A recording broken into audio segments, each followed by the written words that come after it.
하나님 말씀 이사야서 9장 1절로 7절 교독하시고 마지막 7절 함께 읽도록 하겠습니다.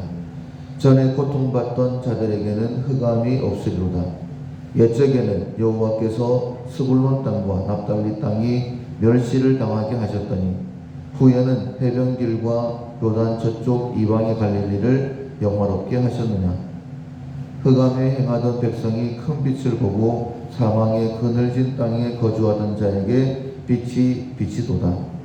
주께서 이 나라를 창성하게 하시며 그 즐거움을 더하게 하셨으므로 추수하는 즐거움과 탈취물을 나눌 때의 즐거움 같이 그들이 주 앞에서 즐거워하오니 이는 그들이 무겁게 맨 멍에와 그들의 어깨의 채찍과 그 압제자의 막대기를 주께서 꺾으시되 미디안의 날과 같이 하셨음이니이다. 어지러이 싸우는 군인들의 신과 피 묻은 겉옷이 불에 섭같이 살라지리니 이는 한 아기가 우리에게 낳고 한 아들을 우리에게 주신 바 되었는데 그의 어깨에는 정사를 메었고 그의 이름은 기묘자라 모사라 전능하신 하나님이라 영존하시는 아버지라 평강의 왕이라 할 것이니라. 그 정사와 평강의 더함이 무궁하며 또 다윗의 왕조와 그의 나라에 군림하여 그 나라를 굳게 세우고 지금 이후로 영원히 정의와 공의로 그것을 보존하실 것이라. 만군의 여호와의 열심히 이를 이루시리라. 아멘. 빛 되신 메시아라는 제목으로 함께 은혜를 나누겠습니다. 하나님께서 범죄한 이스라엘 징계하시겠다라고 계획을 세우셨지만은 멸망당하기 이전에 계속해서 그들이 돌이키고 회개할 수 있도록 말씀을 주고 계십니다. 우리가 혹 범죄했다 할지라도, 그래서 하나님의 징계 가운데 있다 할지라도 말씀을 듣고 돌이키면 하나님의 회복이 있음을 깨닫고 하나님 말씀 앞으로 한 걸음 더 나아가는 오늘 이 시간 우리의 삶이 되기를 소원합니다. 서론 같이 읽도록 하겠습니다. 하나님은 그 백성을 끝까지 사랑하신다. 비록 배반하여 우상을 섬겨 하나님의 심판을 받아도 때가 되면 하나님께서 그들을 긍휼히 여기시고 회복시켜 주신다. 하나님의 열심히 그렇게 하신다. 그럼에도 불구하고 완악하고 교만한 자들은 복음의 빛을 거절한다. 하나님의 은혜와 교회의 완악함이 대조를 이룬다. 늘 하나님께서는 좋은 것을 예비하십니다. 그러나 그럼에도 불구하고 인간은 하나님을 떠나 불행을 자초하게 되죠. 천지 만물을 창조하실 때에 아담과 하와 우리가 살아가기에 조금도 부족함이 없도록 준비하셨던 하나님이십니다. 그러나 아담과 하와가 사단의 꾀에 빠져서 말씀을 버림으로 인하여서 축복으로 주어진 그 모든 것들이 저주가 되었던 것을 우리가 알고 있습니다.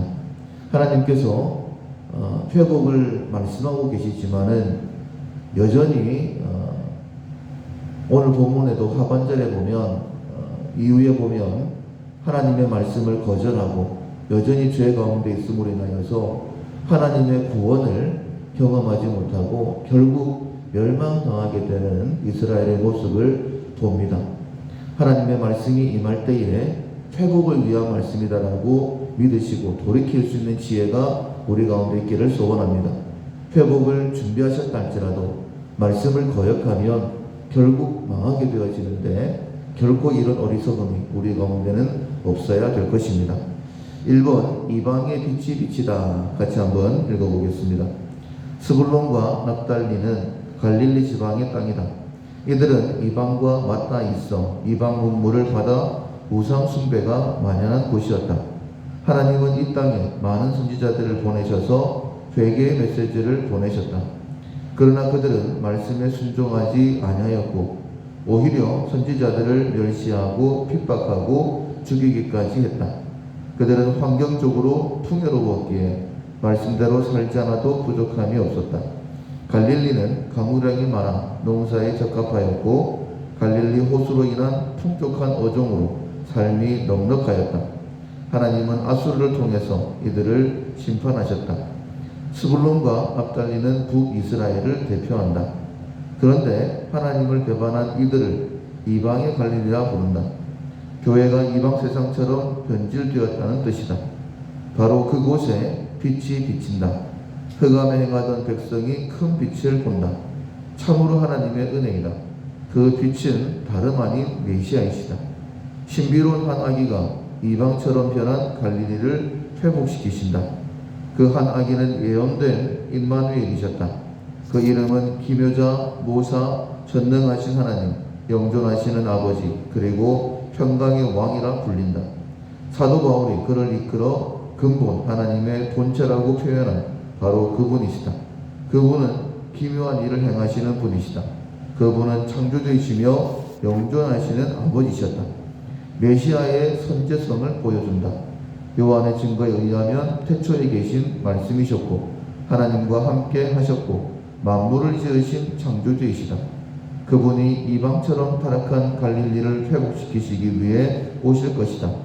이는 누구의 요구나 강요에 의해서 된 것이 아니다. 다만 하나님의 열심히 이를 이루셨다. 하나님은 사단의 권세 아래에 있는 자기 백성을 회복시키신다. 교회의 대적은 이방 국가가 아니다. 죄 곧 사단이다. 이스라엘은 범죄하였습니다. 그래서 하나님의 징계를 받아야 된다. 그러나 하나님의 열심히 구원을 이루신다라고 우리에게 말씀을 주고 있습니다. 1절에 보면 고통받던 때와 하나님의 구원의 때를 구분하여 말씀하고 있습니다. 전에 고통받은 자들에게는 흑암이 없을 것이다. 예전에는 흑암이었는데 그 흑암이 사라지게 된다라고 말하고 있어요.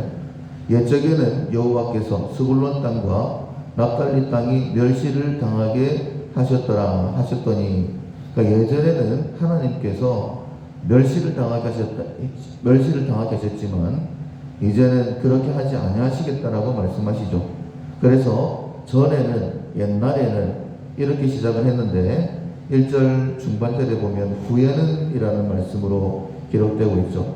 어떤 한 사건을 통하여서 달라지게 된다라고 말씀하시는데 해변길과 요단 저쪽 이방의 갈릴리를 영화롭게 하셨다라고 말씀하고 있습니다. 그러니까 원래 하나님의 계획, 우리를 부르신 목적은 우리를 영화롭게 하시는 것, 회복시키실 뿐만 아니라 존귀하게 만드시는 것이 하나님의 뜻이다라고 말씀하고 있습니다. 그런데 그 방법이 2절에 보면 흑암에 행하던 백성이 큰 빛을 보고 사망의 근질장에 거주한 자에게 빛이 비쳤다. 큰 빛과 빛을 말씀하고 있습니다. 그 큰 빛과 빛으로 인하여서 4절에 보면 3절에 보면 주께서 이 나라를 창성하게 하시며 그 즐거움을 더하게 하셨으니 추수하는 즐거움과 탈취물을 나눌 때의 즐거움 같이 그들이 주 앞에서 즐거워하오니, 우리가 영화롭게 됨으로 인하여서 즐거움 우리에게 기쁨이 회복될 것이다 라고 말씀하고 있습니다. 그렇다면 이것이 이 즐거움이 어디에서 오는 것일까? 4절에 보면 이는 그들이 무겁게 맨 멍에와 그들의 어깨의 채찍과 그 압제자의 막대기를 주께서 꺾으시되 미디안의 날과 같이 하셨음이니라. 고통스럽게 하던 그 모든 것을 주께서 꺾어버리셨다라고 말씀하시죠. 그런데 마치 미디안의 날과 같이, 우리가 잘 알고 있는 것처럼 미디안이 이스라엘을 괴롭히고 있을 때에 기드온과 300용사로 하나님께서 미디안의 손에서 이스라엘을 구원해 내시죠. 군사들이 많다, 돌려보내라. 또 많다, 돌려보내라 라고 말씀하시면서 300명만 남기십니다.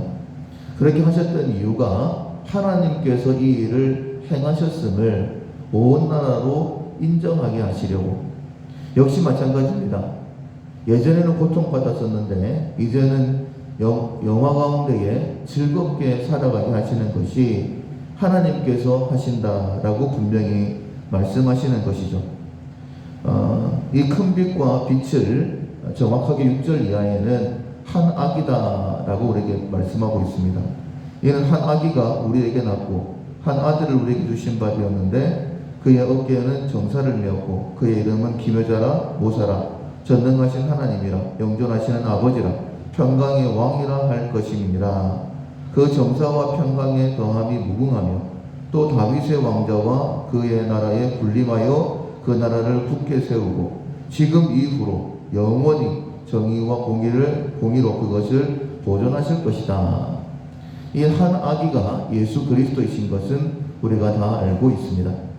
7장과 8장에 보면 우리가 징계 가운데 있다 할지라도 임마누엘 우리와 함께 하시는 하나님으로 인하여 우리가 구원을 받게 될 것이다 라고 말씀하셨는데 그 한 아기가 바로 예수 그리스도이시다라고 임마누엘의 하나님이 예수 그리스도이시다라고 분명히 말씀하고 있죠. 미디안의 때처럼 우리의 노력이 아니라 하나님의 은혜로 구원을 받습니다. 그 하나님의 은혜가 하나님께서 직접 우리와 함께 하시는 것이죠. 그리고 7절 하반절에 보면 굉장히 중요한 말씀을 하십니다. 만군의 여호와의 열심히 이를 이루시리라 라고 말씀하십니다. 우리의 구원은요 하나님께서 하나님의 열심으로 이루시는 사건이다라고 말씀하고 있어요.